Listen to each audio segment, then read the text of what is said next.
Subang.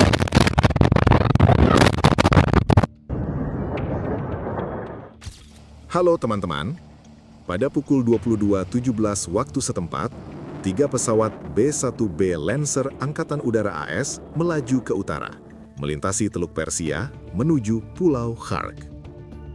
Selama 2 minggu, koalisi telah menghancurkan militer Iran dan sengaja membiarkan pulau ini tidak tersentuh. Pendekatan sejauh ini berjalan rutin, namun semua itu akan berubah dalam hitungan detik. Tanpa sepengetahuan awak pesawat, sebuah pengacau GPS Iran yang tersembunyi di suatu tempat di pulau itu telah mengunci target mereka.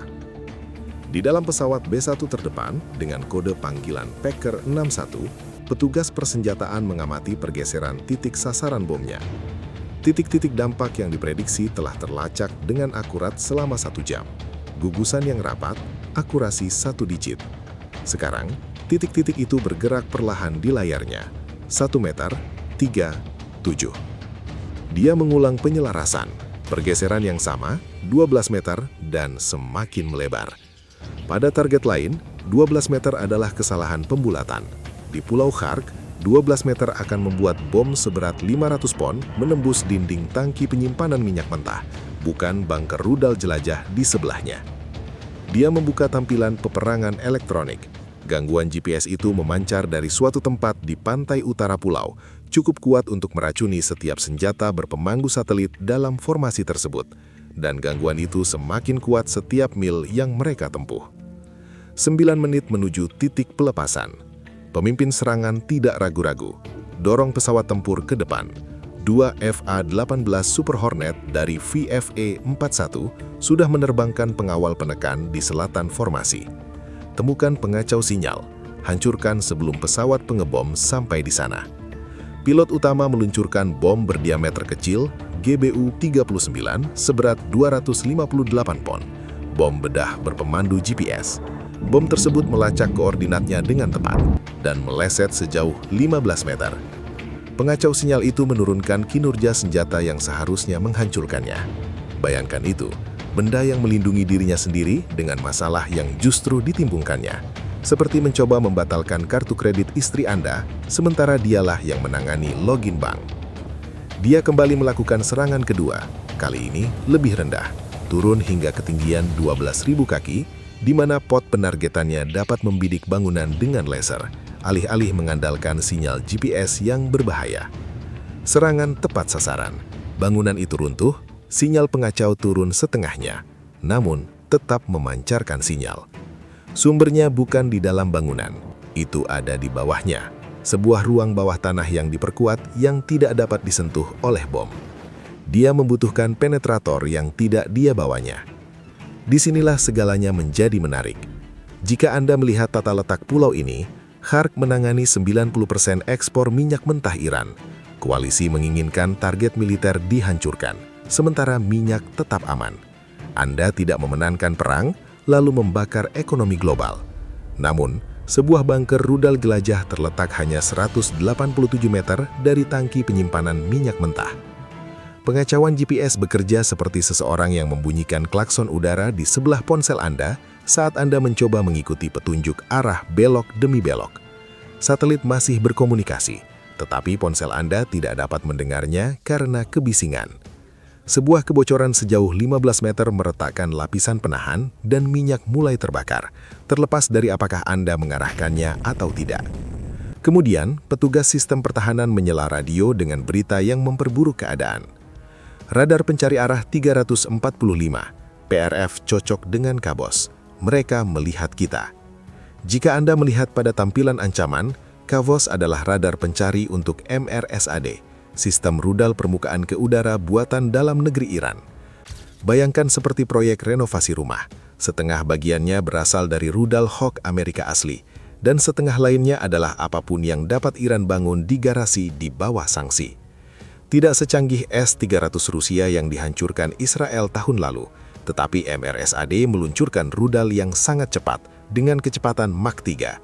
Dan saat ini, sistem itu tahu persis di mana 3 B-1 berada.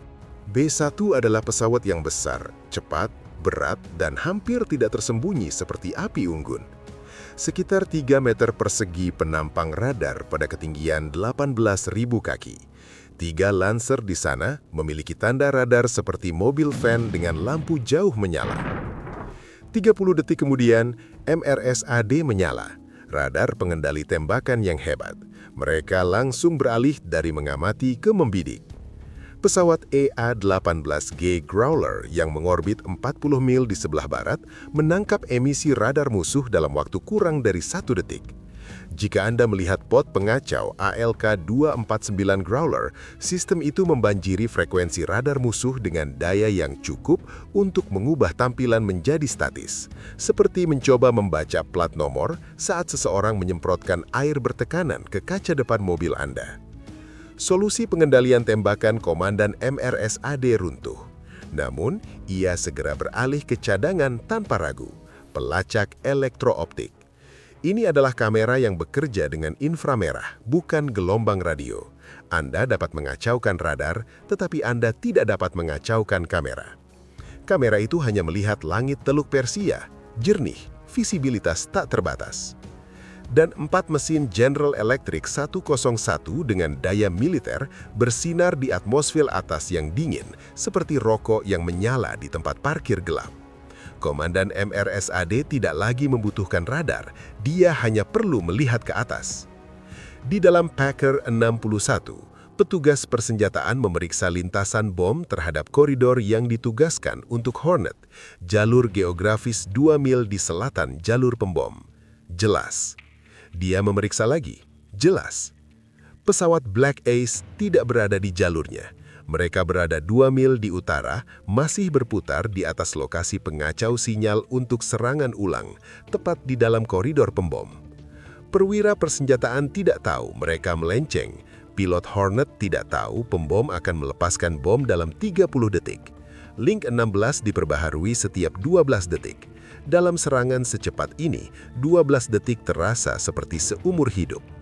Siap ditembakkan, dilepaskan. 12 GBU-38 dijatuhkan dari peluncur putar Packer 61. Setiap senjata seberat 500 pon diarahkan ke koordinat GPS-nya sendiri. Daya tembaknya terdegradasi, lalu dikompensasi. Cukup dekat. Garis jatuh bom melengkung melewati ketinggian 15.000 kaki, di mana tidak ada siapapun, dan turun ke 12.000 kaki, di mana 2 Super Hornet masih berusaha menghancurkan pengacau sinyal yang tak berhenti memancarkan sinyal. Perwira persenjataan melihat posisi terbaru muncul di Link 16 3 detik setelah pelepasan. 2 segitiga biru, 12.000 kaki, tepat di bawah lintasan bom. Penerbangan Chester, belok ke selatan. Friendly di jalur jatuh bom, belok ke selatan sekarang. Pilot utama B1 tidak memproses kata-kata. Dia memproses nadanya, frekuensi mentah dari seseorang yang menyaksikan senjata jatuh ke arah pasukan sekutu. Dia menarik pesawat dengan gaya gravitasi 6G ke selatan. 12 bom GDAM seberat 500 pon melesat menembus wilayah udara yang baru saja ditempati Hornet 4 detik sebelumnya. Pilot utama kemudian mengatakan ia merasakan perubahan tekanan melalui kanopi saat salah satu bom melintas di bawahnya. 4 detik antara pembaharuan dekonflik rutin dan insiden tembakan salah sasaran yang bisa saja menghancurkan 2 pesawat senilai $70 juta beserta awaknya. Kedua Hornet memencar sejauh 10 mil ke selatan. Tidak ada lagi pesawat tempur di atas. Elemen penekan telah hilang.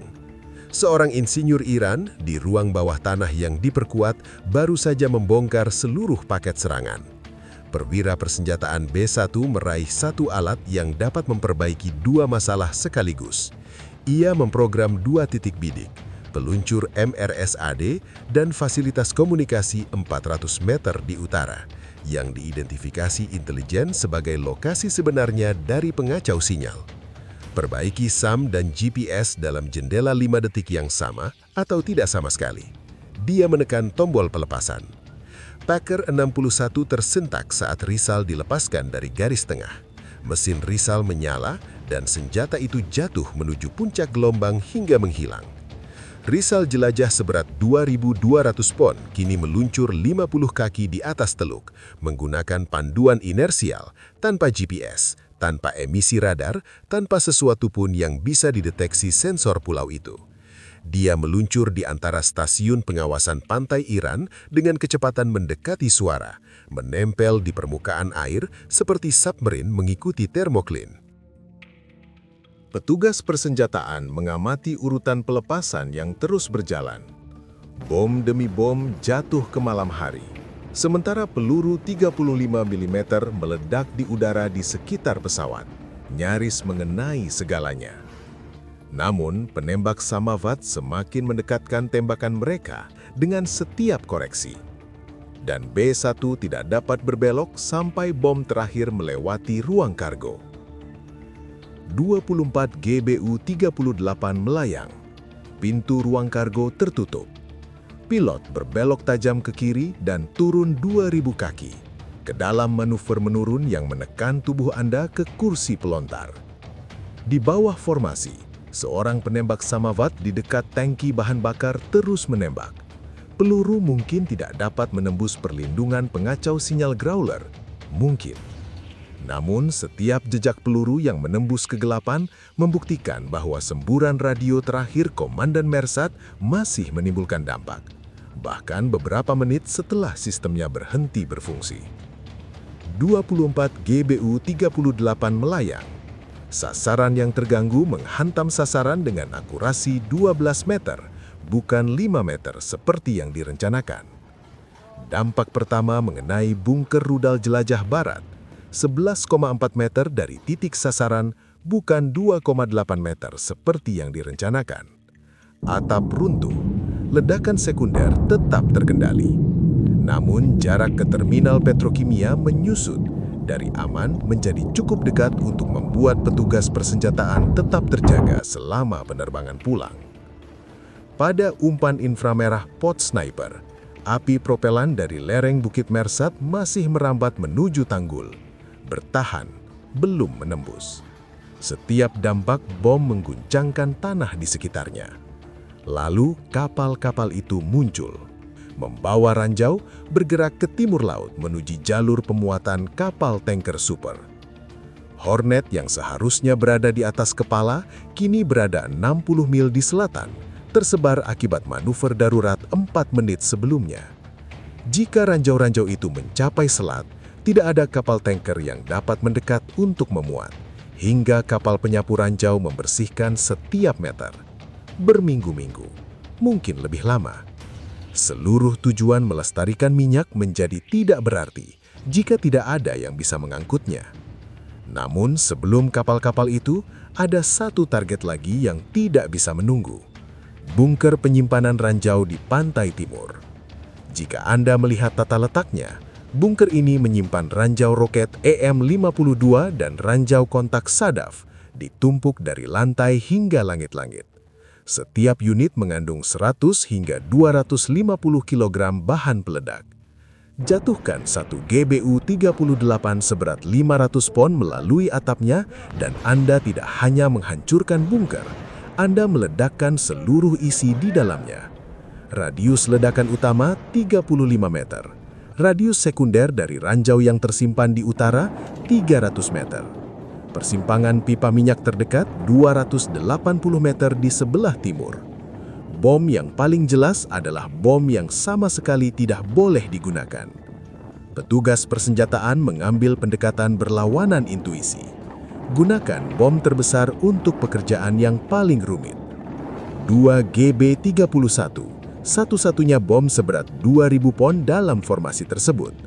Penetrator menembus atap, meratakan lantai, lalu meledak, meruntuhkan struktur ke dalam dan mengubur tumpukan ranjau di bawah ratusan ton beton sebelum satu peluru pun sempat meledak. Pipa tetap utuh, bunker ranjau tersegel. Namun, kapal-kapal itu tidak. Para Black Aces sudah melaju ke utara sejak kontak dermaga terdeteksi, mendorong mesin mereka ke daya militer penuh, melintasi 60 mil teluk. 60 mil pada kecepatan 550 knot, kira-kira 7 menit.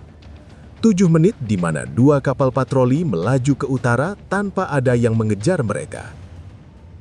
Mereka tiba terlambat. Cukup terlambat sehingga satu pengacau GPS di satu ruang bawah tanah yang diperkuat telah memberi 2 kapal patroli keunggulan dalam operasi penambangan paling penting sejak Perang Tanker. Pilot utama mengarahkan pot penargetannya ke dermaga dan pelabuhan. 5 dari 7 kapal asli masih terikat di tiang panjang. GBU-39 miliknya menembus target, 4 pelepasan cepat. Perahu-perahu itu terlipat di tiang seperti kaleng aluminium. 5 kapal dalam waktu kurang dari 1 menit. Lumayan untuk seorang pilot yang hampir tertabrak oleh bomnya sendiri 10 menit sebelumnya. 2 kapal berhasil lolos.